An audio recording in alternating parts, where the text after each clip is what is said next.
बिस्मिल्लाहिर्रहमानिर्रहीम। CR academy lecture number 9 में तव्हांखे खुश आमदीद जो हमें नॉलेज ॾींदा है। एट क्लास साइंस जो अॼु चैप्टर नंबर 6 पढ़ी है general acids alkalis and salt. हाँ याद रखिजो एसिड असां सिंधी में पढ़ंदा आहियूं तेज़ाब खे। छा खे पढ़ंदा आहियूं? तेज़ाब खे सिंधी में असां एसिड पढ़ंदा आहियूं। हाणे एसिड जेको आहे जेके बि एसिड ऐं बेस या जेके अल्कलीज आहिनि उन जो कॉन्सेप्ट आहे ऑलमोस्ट जेको आहे उहो 1840s ताईं कंहिंखे ख़बर ई न हुई। ऑलमोस्ट 1840 ताईं को रफ आइडिया हुयो पर ख़बर न हुई त एसिड थींदो छा आहे। यानी एसिड जेका टेस्ट थींदी आहे सौर यानी जेका खटी टेस्ट थींदी आहे उनजे बारे में माण्हुनि खे ख़बर ई न हुई त इहो एसिड वाक़ई थींदो आहे खटी शइ वारो। ऐं उन खां अलावा 1840 ताईं जेको इहो कॉन्सेप्ट हुयो मोस्टली जेको आहे लेविस जेको असां ऑलरेडी पढ़ी आहियूं जेके मॉडर्न केमिस्ट्री फादर चवंदा आहियूं उन हिकिड़ो रफ आइडिया ॾेई छॾियो हुयो त एसिड छा थींदो आहे। पर तेसिताईं 1840s ताईं माण्हुनि खे ख़बर न हुई। ऐं वरी जेको एसिड आहे इहो ख़ुदि हिकिड़ो लातिनी ॿोलीअ जो वर्ड में वरितलु आहे। उहो वर्ड आहे एसीर। एसीर वर्ड में वरितलु आहे जेको लातिनी लफ़्ज़ आहे जंहिंजी माना आहे सौर। जंहिंजी माना छा आहे? सौर खटी। हाणे जॾहिं इहा ॻाल्हि ख़बर पई हुई त एसिड जेको खटो थींदो आहे उनजी प्रॉपर जेका आहे ऐं उहो चखण में खटो हूंदो आहे। त हाणे एसिड जी हिकिड़ी प्रॉपर डेफिनेशन ॾिनी वई हुई। हिकिड़ो साइंसदान हुयो ख़ासि करे हिकिड़ो केमिस्ट हुयो, साइंसदान पर हिकिड़ो केमिस्ट हुयो, स्वीडिश हुयो, स्वीडिश केमिस्ट हुयो हिकिड़ो जंहिंजो नालो हुयो आर्हेनियस। जो नालो छा हुयो? आर्हेनियस। एंड बेसिकली अगर अॻिते तव्हां हली पढ़ंदो केमिस्ट्री में मैट्रिक में 9th में तो टे कॉन्सेप्ट जेके टे थ्योरीज़ मौजूदु आहिनि एसिड जे बारे में। पर हाणे हिते जेको आहे 8th क्लास साइंस आहे हिते सिर्फ़ु हिकिड़ी थ्योरी जे बारे में ख़बर आहे हिते असांखे हिन किताब में लिखियलु असां हुनखे पढ़ंदासीं। हाणे आर्हेनियस जेका आहे उहा आयोनाइज़ेशन जे बारे में ॻाल्हि कई एसिड ऐं बेस में। उन छा चयो? उन खां सिंपल इहा ॻाल्हि कई त एसिड उहे सबस्टेंस हूंदा आहिनि, एसिड उहे सबस्टेंस आहिनि जेके H+ आयन्स ॾियनि छा में? एक्वस सॉल्यूशन में। यानी पानी कंहिं सॉल्यूशन में एक्वस सॉल्यूशन में, यानी सिर्फ वाटर सॉल्यूशन में जॾहिं को बि एसिड अगर H+ आयन्स ॾे त उनखे असां चवंदासीं एसिड। यादि रखिजो जंहिंजे करे हिनखे नोबेल प्राइज़ मिलियो हुयो, यादि रखिजो। हाणे मिसाल तौर ते एग्ज़ाम्पल वठूं हाइड्रोक्लोरिक एसिड आहे। हाइड्रोक्लोरिक एसिड खे अगरि तव्हां वाटर में एड कंदव त उहो डिसोसिएट थी वेंदो। छा में? हिकु मिलंदो असांखे हाइड्रोनियम आयन H3O+ ऐं असांखे क्लोरीन जेको आयन मिलंदो। त हिते ॾिसो H जेको आहे डिसोसिएट थी वई, कंहिंसां मिली वई? H2O सां मिली करे हाइड्रोनियम आयन ठही ऐं क्लोरीन अलॻि थी वई। त हीअ छा थी? डिसोसिएशन थी कंहिंजी? आयन्स थी, यानी हाइड्रोक्लोरिक एसिड डिसोसिएट थी। त इहा ॻाल्हि कंहिं कई हुई? इहा ॻाल्हि कई हुई आर्हेनियस। हाणे आर्हेनियस जे मुताबिक़ जेको आहे टेस्ट में खटो हुजणु घुरिजे ऐं उहो डिसोसिएट थी वञे। सम्झो था ॻाल्हि? चाहे उहो मिसाल HNO3 आहे, HNO3 अगरि तव्हां ईअं कराईंदो H2O त H3O+ NO3-। त इहे कुझु एग्ज़ाम्पल आहिनि जेके एसिड जा कुझु एग्ज़ाम्पल आहिनि। हाणे यादि रखिजो कुझु नेचुरली एसिड थींदा आहिनि जेके असांजे आस पास माहौल में मौजूदु आहिनि, नेचर मौजूदु हूंदा आहिनि। जीअं मिसाल जो टारटारिक एसिड आहे। छा आहे? हिकिड़ो टारटारिक एसिड। हाणे टारटारिक एसिड जेको आहे उहो मोस्टली ग्रेप्स में मौजूदु आहे, यानी जेके अंगूर हूंदा आहिनि, अंगूर खटा थींदा आहिनि ज़ाहिरी ॻाल्हि आहे। त उहो जेके उन में कहिड़ो एसिड मौजूदु हूंदो आहे? उहो टारटारिक एसिड मौजूदु हूंदो आहे। अहिड़े तरीक़े सां सिट्रिक एसिड हिकिड़ो थींदो आहे। ऐं सिट्रिक एसिड जेको मोस्टली जेके रस वारा जेके बि फ्रूट हूंदा आहिनि मौजूदु, जीअं मिसाल तौर ते लेमन आहे या ऑरेंज आहे, इनमें में छा हूंदो आहे? सिट्रिक एसिड मौजूदु हूंदो आहे। हिकिड़ो ॿियो क़िस्म आहे लैक्टाइस एसिड।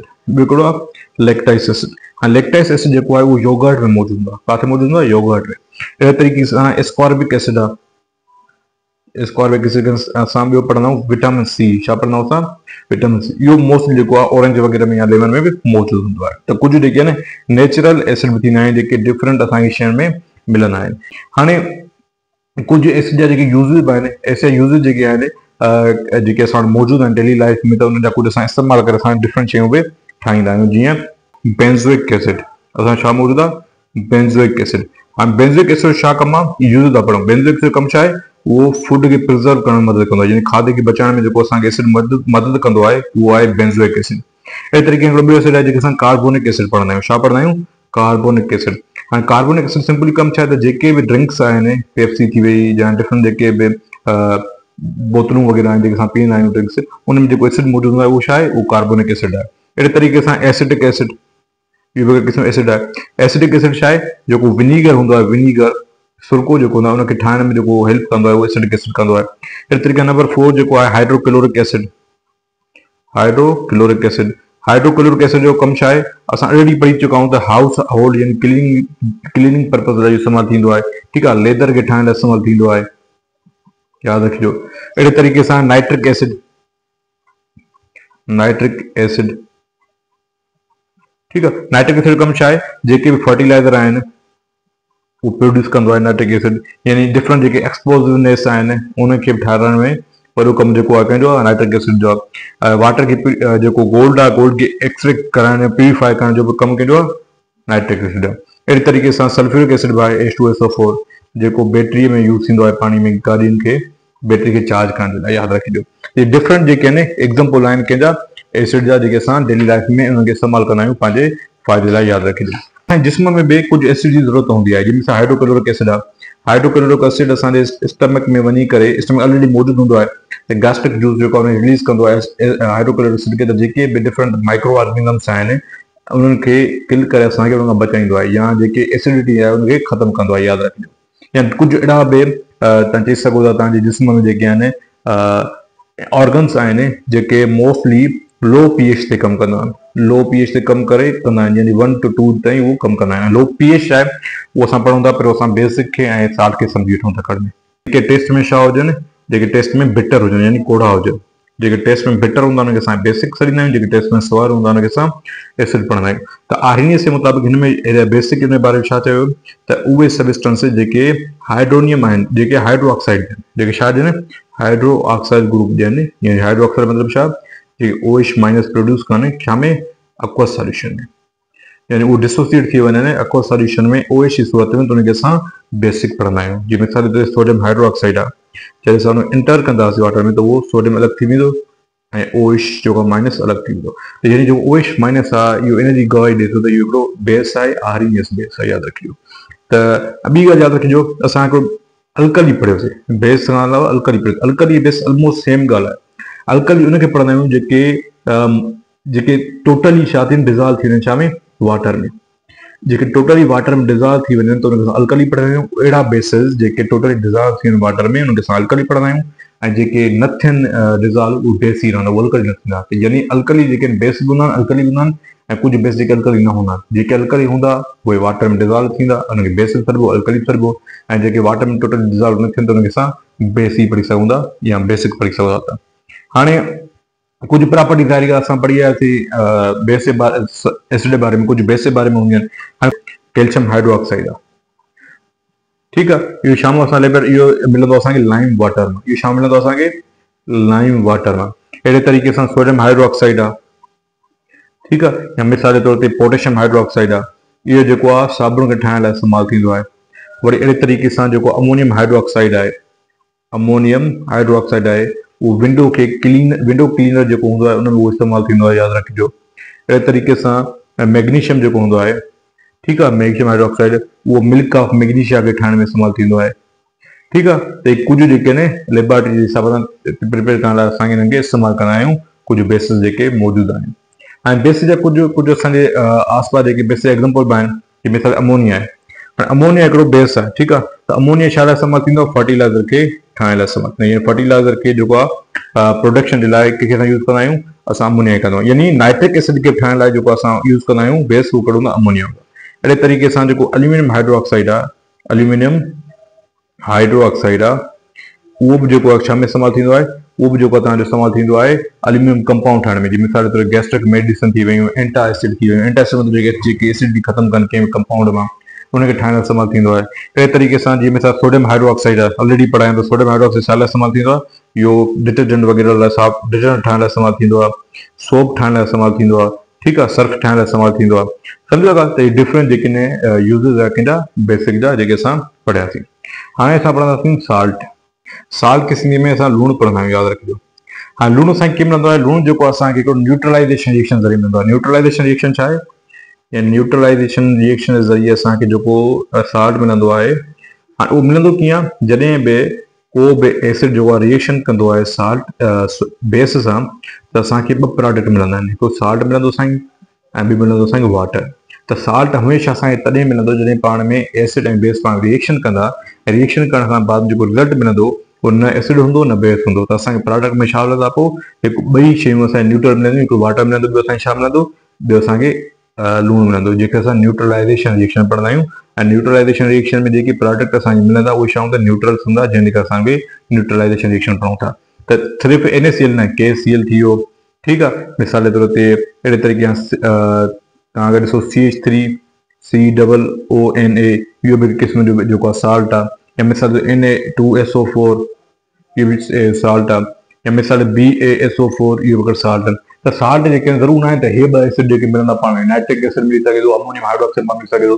जॾहिं बि ॿ डिफरेंट जेके आहिनि एसिड ऐं बेस पाण में मिलनि ऐं जेको रिएक्शन मिले असांखे, त उन रिएक्शन खां बाद जेको असां साल्ट ऐं वाटर मिलंदो, इन प्रोसेस खे सॾु असां न्यूट्रलाइजेशन रिएक्शन पढ़ंदा आहियूं। एसिड ऐं बेस ऐं साल्ट खे सुञाणण लाइ असांखे टेस्ट कंदा आहियूं, जंहिंखे असां लिटमस टेस्ट पढ़ंदा आहियूं। इहो हिकिड़ो लिटमस पेपर थींदो आहे, हिकिड़ो पेपर असां वटि मौजूदु हूंदो आहे। उन पेपर जे ज़रिए असां उहो डिप कंदा अगरि एसिड में, त उहो कीअं कलर चेंज कंदो। मिसाल जे तौर ते हिन में एसिड मौजूदु आहे ऐं हिन में बेस मौजूदु आहे। असां वटि हिकिड़ो को बि मिसाल जे तौर ते छा आहे, लिटमस पेपर आहे। हाँ, लिटमस पेपर जो अगरि कलर ब्लू आहे, मिसाल हिन कलर छा आहे, ब्लू आहे। हाँ, अगरि लिटमस पेपर ब्लू जेको आहे एसिड में विझूं था ऐं उहो कलर पंहिंजो रेड करे थो, त इन जो मक़सदु छा आहे, इहो एसिड के मौजूदु आहे।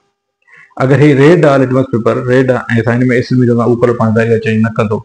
जेको ब्लू लिटमस पेपर अगरि रेड में कन्वर्ट थी थो वञे, लेकिन सॉल्वेंट में अगरि विझूं था, त मतिलबु उन में एसिड मौजूदु आहे। वरी अगरि रेड खे असां बेस में विझंदासीं, त उहो रेड छा में कन्वर्ट थींदो, ब्लू में कन्वर्ट थींदो। छा में कन्वर्ट थींदो, ब्लू में। त इन मतिलबु छा आहे, बेस मौजूदु आहे। अगरि ब्लू विझंदा बेस में, त उहो ब्लू ई रहंदो। अगरि रेड विझंदा एसिड में, त उहो रेड ई रहंदो। त इन मक़सदु छा निकितो, त अगरि ब्लू विझंदो लिटमस पेपर एसिड में, त उहो रेड थींदो। रेड लिटमस पेपर विझंदो ब्लू में, त उहो छा थींदो, ब्लू थींदो।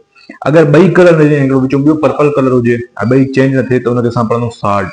यानी अगरि साल्ट को बि सॉल्वेंट हूंदो, अगरि हुन में बेस ब्लू थो अचे कलर में, हुन में रेड थो अचे कलर, त हुनखे असां सोल्यूशन खे साल्ट पढ़ंदा हुआसीं, यानी उहो न्यूट्रल रिएक्शन आहे हिकु क़िस्म जो। पीएच स्केल जेको आहे, उहा हिकिड़ी स्केल आहे जेका मोस्टली इस्तेमालु थींदी आहे एसिड ऐं बेस जी लेवल जी, यानी केतिरो वीक एसिड आहे, केतिरो स्ट्रॉन्ग एसिड आहे। त हिन जी शुरूआति थींदी आहे 1 खां ऐं इहो ख़तमु थींदो आहे 14 ताईं। यानी स्केल जेका शुरू थींदी आहे 1 खां 14 ताईं ख़तमु थींदी आहे।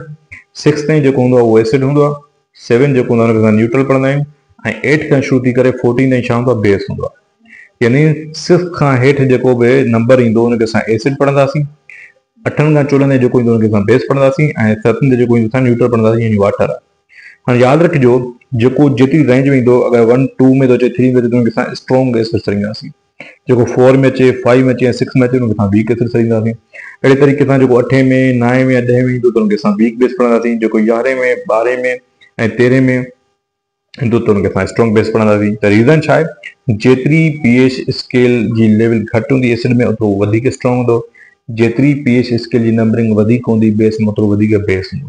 त यानी सभिनी खां अगरि तव्हां पढ़ो त जेको असां हिन पढ़ी आहे, सभिनी खां स्ट्रॉन्ग एसिड कहिड़ो आहे, उहो आहे हाइड्रोक्लोरिक एसिड। कहिड़ो आहे उहो, हाइड्रोक्लोरिक एसिड। ऐं सभिनी खां वीक एसिड कहिड़ो आहे, उहो आहे तव्हांजो मिल्क। मिल्क बि हिकिड़े क़िस्म जो एसिड आहे जेको वीक एसिड आहे। सभिनी खां स्ट्रॉन्ग जेको बेस आहे, उहो आहे सोडियम हाइड्रोक्साइड, जेको असां साबुण ठाहिण इस्तेमालु कंदा आहियूं। ऐं सभिनी खां जेको आहे वीक जेको बेस आहे, उहो कहिड़ो आहे, उहो आहे एग वाइट। जेको वाइट हिसो हूंदो आहे एग जो, उहो बेस आहे जेको सभिनी खां वधीक बेस वीक बेस हूंदो आहे। यादि रखो, त इहा हिकिड़ी कंडीशन हूंदी आहे जॾहिं असां हिनखे मापींदा आहियूं, त उहो केतिरो एसिड लेवल वधीक आहे, कंहिंमें केतिरी बेसिक लेवल वधीक आहे, त उहा लेवल असांखे हिन जे ज़रिए मापींदा आहियूं। इंडिकेटर छा आहे, असां लिटमस पेपर पढ़ी आयासीं, जेको कलर चेंज, जेको कंहिंजो बि लिटमस पेपर कलर चेंज कंदो आहे। इंडिकेटर ख़ुदि छा हूंदो आहे, हिकिड़े क़िस्म जो डाई सबस्टेंस आहे। इहो छा आहे, हिकिड़ो ख़ुदि हिकिड़ो डाई सबस्टेंस आहे, या तव्हां पढ़ी सघो था हिकिड़ो मिक्सचर ऑफ कलर सबस्टेंस आहे। यानी या इहो हिकिड़ो कलर सबस्टेंस जो हिकिड़ो मिक्सचर आहे। यादि रखिजो, थींदो छा आहे, त यानी जॾहिं बि इंडिकेटर जेको असां कंहिं बि एसिड में बेस में अगरि एड कंदासीं, त उहो पंहिंजो कलर चेंज कंदो ऐं असांखे ख़बर पइजी वई त कहिड़ो एसिड मौजूदु आहे, कहिड़ो बेस मौजूदु आहे। हाणे इंडिकेटर असां वटि जेके आहिनि मोस्टली, मिसाल हिकिड़ो ॿ एग्ज़ाम्पल ॾियां थो तव्हांखे। 2 इंडिकेटर लिखियल आहिनि तव्हांजी किताब में। हिकिड़ो फिनाइलफिथिलीन जेको आहे, हिकिड़ो इंडिकेटर मौजूदु आहे तव्हांजी किताब लिखियल, ऐं फिनाइलफिथिलीन इंडिकेटर नालो आहे। ठीकु आहे। हाणे जॾहिं न फिनाइलफिथिलीन जेको अगरि असां एसिड में एड कंदासीं, त उहो जेको असांखे कलर छा शो कराईंदो, कलरलेस। यानी अगरि असां कंहिं बि सॉल्वेंट में फिनाइलफिथिलीन एड था कयूं ऐं उनजो कलर अचे ई नथो, उहो कलरलेस थो रहे, त असां सम्झींदा त उहो उन में कहिड़ो सॉल्वेंट मौजूदु आहे, एसिड मौजूदु आहे। उहो ई फिनाइलफिथिलीन हिकिड़े ॿिए सॉल्वेंट में एड था कयूं, उन कलर पिंक थो अची वञे, त उहो सम्झणो छा आहे, उहो बेस आहे। त मतिलबु छा आहे, त फिनाइलफिथिलीन जेको इंडिकेटर अगरि उहो एसिड में एड कंदासीं, त उहो कलरलेस थी वेंदो। जॾहिं पिंक बेस में विझंदा, छा थींदो, पिंक थींदो। ॿियो आहे असांजो मीथाइल ऑरेंज। ॿियो छा आहे, methyl orange indicator. Methyl orange जो कमु छा आहे, जॾहिं असां एसिड में एड कंदासीं, त उन कलर थींदो ऑरेंज। जॾहिं बि एसिड में एड कंदासीं मीथाइल ऑरेंज इंडिकेटर, त उन कलर छा थींदो, एसिड ऑरेंज थींदो। ऐं जॾहिं असां बेस में हुनखे एड कंदासीं, तो उनजो कलर थींदो येलो, उनजो कलर कहिड़ो थींदो येलो। त हिनखे असां इंडिकेटर पढ़ंदा आहियूं। हाणे ॾिसो एक्सरसाइज़ आहे, हिन चेन खे ॾिसी करे या सबस्टेंस जी पीएच खे ॾिसी करे असांखे कुझु हिन एमसीक्यूज़ हल करणा आहिनि। विच बेस्ट डिस्क्राइब मिल्क, हिन मिल्क जेको आहे उहो कीअं बेस्ट डिस्क्राइब थींदो, त मिल्क जेको आहे उहो 6.5 आहे। हिन मतिलबु छा आहे, उहो 6 खां जेको आहे अबोव जेके हूंदा उहे छा हूंदा, 7 खां जेके हेठि हूंदा उहे छा हूंदा, एसिडिक हूंदा। त 6.5 मतिलबु छा आहे, इहो स्लाइटली एसिडिक आहे, स्लाइटली बस। Which list the substance from least to most acidic, सभिनी खां जेको घटि में घटि एसिडिक आहे उहो आहे अमोनिया। ॿिए नंबर ते छा आहे, बेलड आहे। टे नंबर ते छा आहे, मिल्क आहे। चौथे नंबर ते छा आहे, ऑरेंज जूस आहे। त इहो छा थींदो, ए ऑप्शन करेक्ट। विच substance is the most alkaline, alkaline यानी जेतिरो वैल्यू वधीक कंदो उहो वधीक अल्कलीन। अमोनिया जेको वैल्यू वधीक आहे हिते, त अमोनिया मोस्ट अल्कलीन आहे। Which substance is the pH value closest to neutral, 7.3 ऐं 6.5 मां वधीक करीब कहिड़ो आहे, 7.3। त blood is the closest to neutral. Which of the following would be most useful in testing if a substance is either an acid or base? तो उन जो लिटमस पेपर एक टेस्ट थींदी आहे, जेको आहे उहा बहितरीनु टेस्ट आहे कंहिं एसिड ऐं बेस खे मापण जे लाइ। ठीकु आहे, त उमेद आहे तव्हांखे चिप सम्झ में आयो, आसान चिप।